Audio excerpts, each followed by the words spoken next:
haddana insha allahu tacaala kelimad sidoo kale kooban oo 2-3 daqiiqa insha allahu tacaala fadiila sheekh waxaa cod u maalsiinaynaa kadibna insha allah barnaamijkan toos u gali doona biidn illah caza wajal.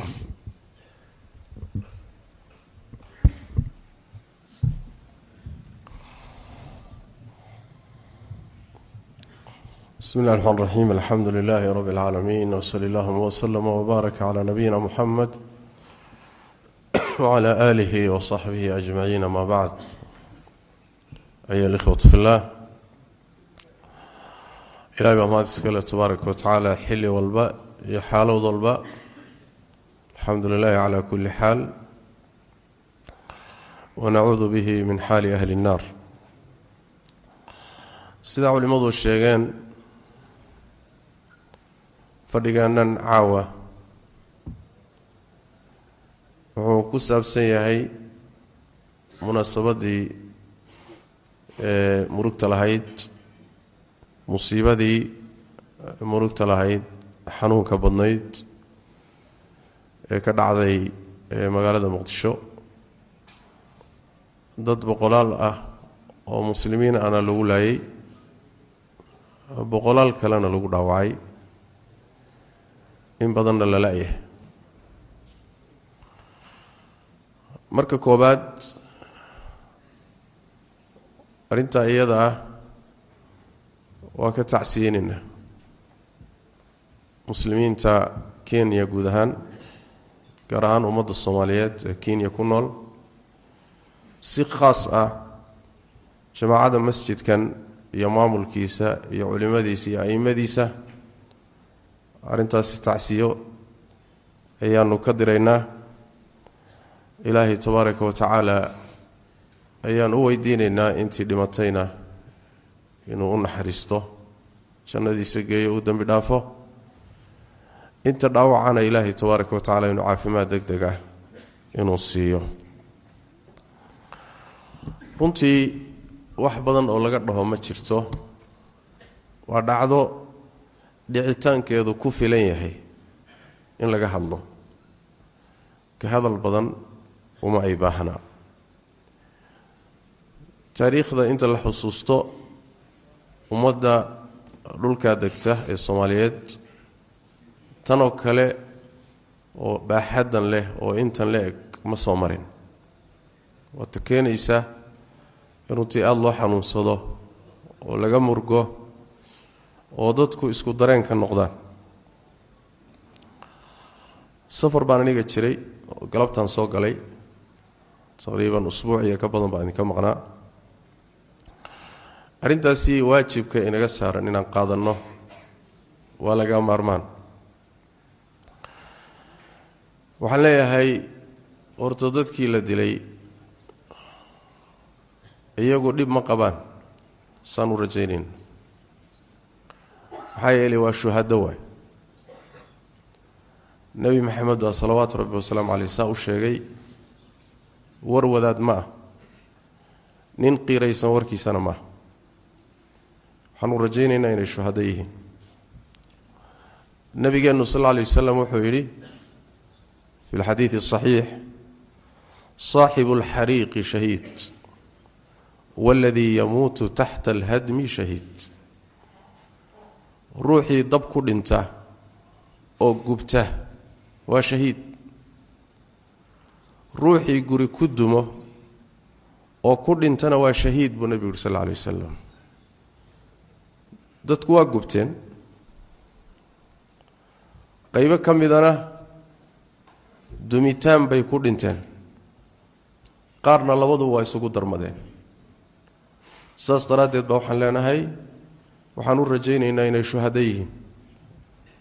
ummadda nabiga sallallahu alayhi wasallam shuhadadeeda inay ka mid yihiin ayaan u rajaynaynaa nabiga sallallahu alayhi wasallam talabaad weeye gacanta dishay gacan daalimada bay ahayd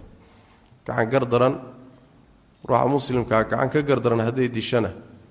ayadana wax weeye mudnaan khaasaylaada ayagu maanta saan rajaynayo waxaan rajaynayaa inaysan dhib qabin laakiin sida sheekhu u sheegay waxa dhibka qabaayay waa dadkii ka dambeeyay arinta iyada ka fuliyay iyo kii tala ku lahaa iyo kii dhaqaale ku bixiyay iyo midka fududeeyey iyo midka sabab u noqday iyo midka ka qayb qaatay kuwaasay maanta tacsi u taallaa iyaga maanta iyo maalin dambaba ay dhibaato u taallaa nabigeenna sal alla alay wasalam xadiis saxiixa wuxuu ku leeyahay markay fitnadu kacdo dhacdo oo fitankii ikhtilaafka iyo ummaddu ay gacanta isula tagto wuxuu rasuulku yidhi sal alla alay wasalam fain istatacta an takuuna almaqtuula lalqaatila fafcal haddaad kari karto inaad noqoto addoonka la dilay oodan noqon ninka wax dilay samee buu nebi yuri sal alla alay wasalam marka in gacan daalima aad ku dhimato xilliga fitanku ay jiraan waa nasiib oo aadan noqonin gacanta wax dishay ee daalimadda ah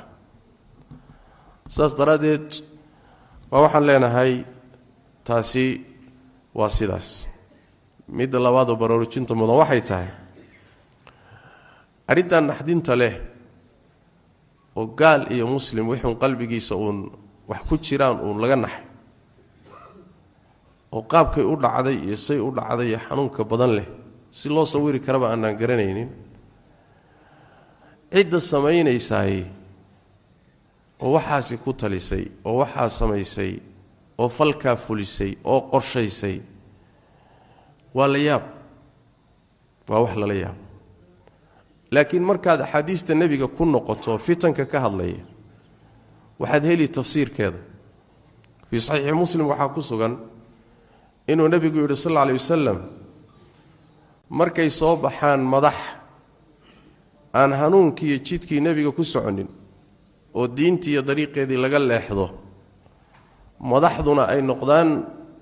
madax aan dariiqii diinta ku soconin markaa waxaa soo bixi doona buu nebigu yuri sal alla alay wasalam oo ka dhex kici doona xadiidku muslim buu ku sugan yahay dhexdooda waxaa ka kici doona rijaalun quluubuhum quluubu shayaatiin fii juhmaani insin meeshaa waxaa ka kici doona rag iyo dad jidhkoodu waa jidh bini aadam laakiin quluubtoodu waa quluub shaytaan buu nebigu yuri sal alla alay wasalam waad sawiran kartaa marka ruuxa waxa noocaas oo kale ah ku tilaabsaday inuusan qalbi bini aadanoo qumani ku jirin laakiin qalbi shaytaan inuu yahay suuradii nebigu bixiyey horay usii sheegay waay quluubtoodu quluub shaytaan waay laakiin jidhku waa jidh bini aadam arrintaasi waa arrin runtii xanuun badan leh waajibka inaga saaranay wuxuu yahay walaalayaal marka koowaad inaan horta dadkaa u ducayno walaalaheen dhibku soo gaadhay musiibadu ku dhacday dulmigu gaadhay ilaahay tabaaraka wa tacaala ha u naxariisto inta dhaawacana ilaahay caafimaad degdega ha siiyo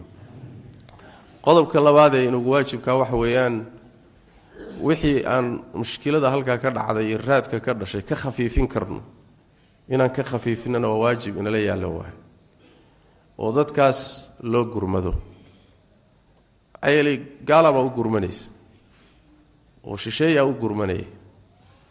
adigii la dhashay eed wada dhalateenee cid walba ka xigay xilka ku saarani waa ka culus yahay waajibka ina saarani waa ka culus yahay tabari meelayna dhigtaba waa inaynu jeebkeenna iyo gacanteenna iyo intay gaadhaba aynu ka qayb qaadanno insha allahu tacaala dadkaasi dadkii ay ka baxeen ummadda soomaaliyeed si guud iyo si gaara iyagana waa uga tacsiyeynaynaa dadkii sida goonida ay uga baxeenoy eheladoodii ahaana iyagana waxaan leenahay ilaahay sabar iyo iimaan ha siiyo bedel khayr qaboo degdegana allah ha siiyo tabaaraka wa tacaala iyagana waa u ducaynaynaa ducada iyo wixii kaleen qaban karno baynu isku dari doonnaa insha allahu tacaala taasaanan caawa u fadhinaa mashruucan masaajidkeenna hadda ka bilowda masaajidka abubakr sidiiq ee xaafadda islii street wuxuu qayb ka yahay olole guud oo waddanka ka bilaabanaya ka socda kenya muslimiinta joogta gaar ahaan ummadda soomaaliyeed oo mombasa ilaa nairobi ilaa meel walba oo dadkaas loogu gurmanayo taasaan caawa innagu insha allahu tacaala furaynaa meelaha kalena dhammaantood khayraad badan baa ka socda wixii tabarteenna insha allahu tacaala baynu geysanaynaa sidaas nabigu inoo sheegayna sallallahu alayhi wasallam waa qayb jirkeennii ka mida oo gubatay waay qayb jirkaaga ka mid oo gubatayna waad garanaysaa dareenka ay kugu reebi karto iyo waxa kala gudboon ku si dheeraan maayo laakiin mashruuca ka isaga way kelimada inaan ka hormarino ayaan jeclaysanay kadibna waxaynu gudageli doonaa hawshaynu meesha u nimid caawa insha allahu tacaala oo ah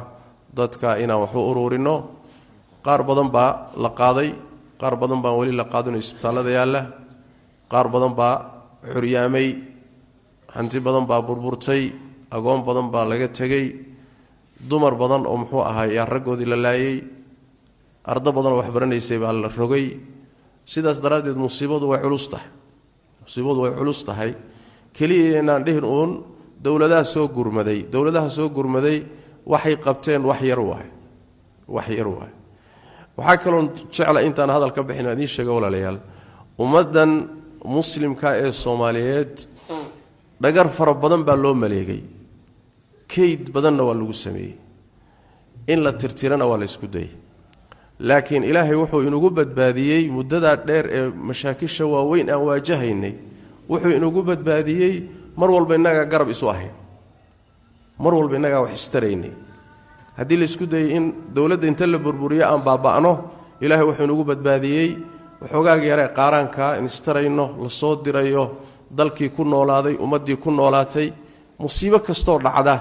ummadaasi isku duumaysiyo waxtarka ay sameynayso ayaa runtii wax badan ilaahay sabab inooga dhigay haddana tiibaynu qaadanaynaa waxaan leeyahay sida culimadu yiraahdeen mashaakisha noocan oo kale ah loo midoobo oo khilaafka la iska daayo mashaakishani waxay ka yimaadeen diinta ilaahay oo la khilaafay ummaddu diinta ilaahay u soo noqoto madaxda iyo nidaamyada dalka ka jirana waxaan leenahay ilaa ummadda aad diinteeda ku xukuntaan oo sharciga ilaahay u soo noqotaan musiibo dhamaan mayso nabi maxamed baana sidaa yiri salawaatu rabbi wa salaamu alayhi marka si wada jir ah